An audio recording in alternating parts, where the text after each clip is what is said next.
As per my promise, I have decided to explain the synoptic relationship between between equations of Gibbs free energy, Nernst Goldberg equation, Arrhenius equation, and the rate equation and its different forms. So I'd like to just let you know that this is the actual rate equation of a rate of reaction. So that's reactant number 1. Reactant 1. It could be HCl, hydrochloric acid with sodium hydroxide. That's that, and that's reactant 2. And sorry, I should have said it could be nitrogen and hydrogen reacting, and then because I'm only focusing on dynamic equilibria, because in kinetics is far more applicable to a dynamic equilibria than it is to static equilibria, because in static equilibria, once it goes here, that's it. Once it goes from reactants to products, that is the end of the reaction, and you will get either a leftover product or leftover reactant because of limiting factors. The speed, temperature, concentration, molarity, and pressure will affect the reaction, but it'll only affect it till it's getting from here to there. So which is why it's far more important to focus on dynamic equilibrium when talking about kinetics, because that's when you can have continuous change throughout till all of the reactants have become the product, and that takes a long amount of time because products can convert back to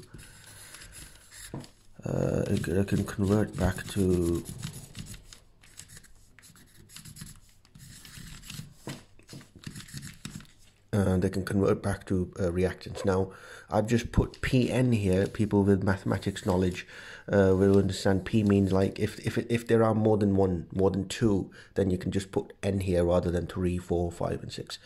Now, that's the rate equation, and Gibbs free energy is linked to rate equation because of this. So that's the 8.131 constant, and that's the temperature, and that's the activated Gibbs free energy which is different for every element in the reference table, and different for every single element or compound, and that is Q. This Q is this one here, which is part of thermodynamics law. So this Q is part of here. That's that. So this is the Q. That's the work done. That's the total energy, and that's the thermal input, the heat. And depending on the Cartesian coordinates or adiabatic or isothermal, isochoric, isobaric changes, it can either be U equals Q minus W or Q plus W, depending on the endothermic or exothermic reaction kinetics. So this part, this is Gibbs free energy is linked to the rate of a reaction, but it's linked more with reference to the 0th, 1st, 2nd, and 3rd law of thermodynamics. When we come over to so this, we can see Rn. We can see that RT, ln Q, so that's the log natural. You'll have to take the log natural, then multiply by T and R, then add this whole to the reference value, and then you get the Gibbs free energy for the whole of it. And that's the activated Gibbs free energy constant. It's very unpopular in post-16 chemistry. Mostly students are taught in thermal chemistry. Students are taught the Born-Haber cycle and tabular sequential analysis of compound formation through different phases, and it's more to do with periodicity than actual thermodynamics. So Gibbs free energy is almost always ignored. So that's that, and then we come over to this, so using this R1, R2 to P1, P2, and Pn. We come over to the rate of reaction equation, which is affected by temperature, concentration, molality, which is C equals N over V. So it's C1 V1 equals C2 V2, right?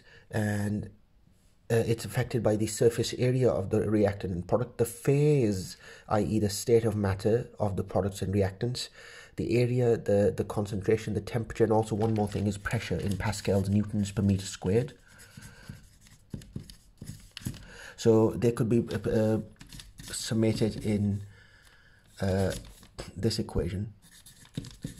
I write it as, so PV equals nRT, and volume times pressure equals number of moles times constant time temperature, or when you bring volume to here, you can convert it into concentration, so P equals CRT.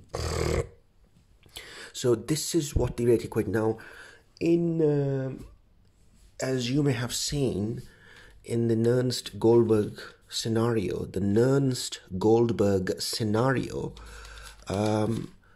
you're seeing these familiar, like RT, you understand RT, you're seeing Q, you're seeing, so now you'll begin to see K here, K, and then, so you'll see, like, what's going on here? What is K? So K is basically the rate of reaction. Now here, this is how the rate of reaction is produced and calculated. It's a constant, rate constant. We call it the rate constant. Now that's the rate, but that's the rate constant. It's the rate constant. Now, this one is a ratio. This one sometimes is a ratio, sometimes it's not. And this K is different to that K because that's the equilibrium constant, or, you know, Ka is the acid equilibrium constant, Kb is the base equilibrium constant, Kc is the Kc, and then Kd, the dissociation constant, the concentration constant, which is the most common one. Then you've got K equilibria, which is also this one, it's the same thing. And then you've got GHI indicators for indicators when you're calculating the concentration or dissociation distribution function of different indicators in titration experiments, and you're carrying out micro calculations of indicators and their dissociation distribution constants. And then you've got K, I, J, K, L, M. There's also M. There's N. O, P, Q, R, S, there's solubility product constant, then T, S, P, S, T, U, V, W, the dissociation constant of water, then, and so this is a whole list of, like, you could change the nature, or the calculational nature of these Ks by using a different subscript. So it's basically the same concept, but it's by virtue of the subscript, you change the nature of it. So basically the rate of reaction is product concentration the product of the concentration, sorry, I'm using the word product twice. So product of the concentration of the products divided by the product of the concentration of reactants. And sorry, let me zoom out. So basically, now that we clarified it, I'd like to take you to Arrhenius equation. So what is Arrhenius equation? And that's what Arrhenius equation is. And that's the activation energy in joules. The R, which is 8.31, that's the temperature. And that's the constant A. They'll give you this, and then you'll have to calculate this. Or they'll give you this, and then you'll have to calculate this. And I'm not focusing on units and this, but I'm talking about the philosophy of these equations and how they're linked, because it's the linkage.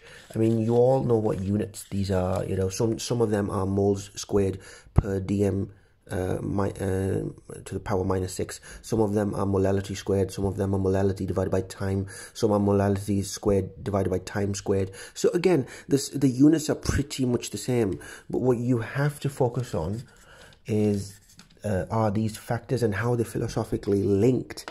Now, this equation could also be by combining these two equations. Sorry, I'm just going to draw an arrow. You can convert and then bring this here and then equalize the two k's, and you'd get this.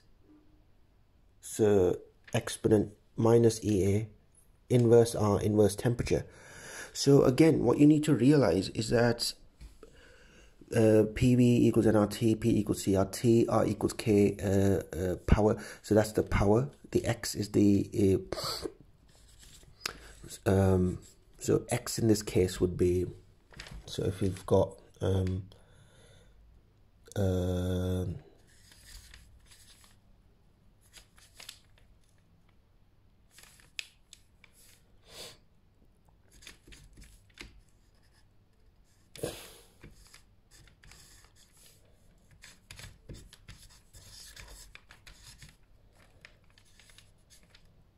so X would be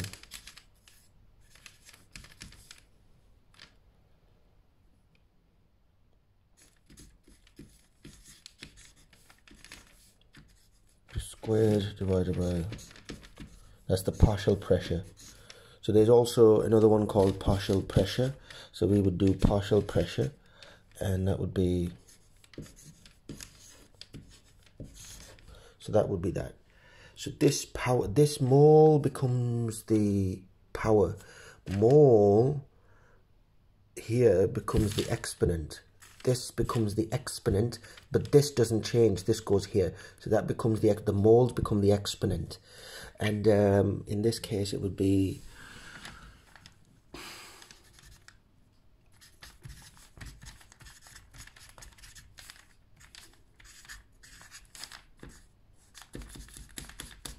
so in this case, it would be the partial pressure NH3 squared.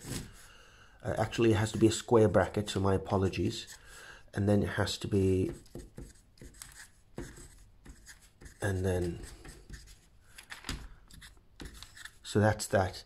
And now I hope you understand where I'm coming from. So Ka, B, C, D, acid, base, concentration, dissociation, equilibrium, indicator, M, I think, I don't know what M is, M and N, I think, and then you've got a solubility product, you've got P, partial pressure, and then you've got the water dissociation constant. So this is pretty much linked to Arhenius. So this part is the constant. It's just a time sort of a constant, don't worry about it. And that's the rate constant. And then you can, in some cases, you can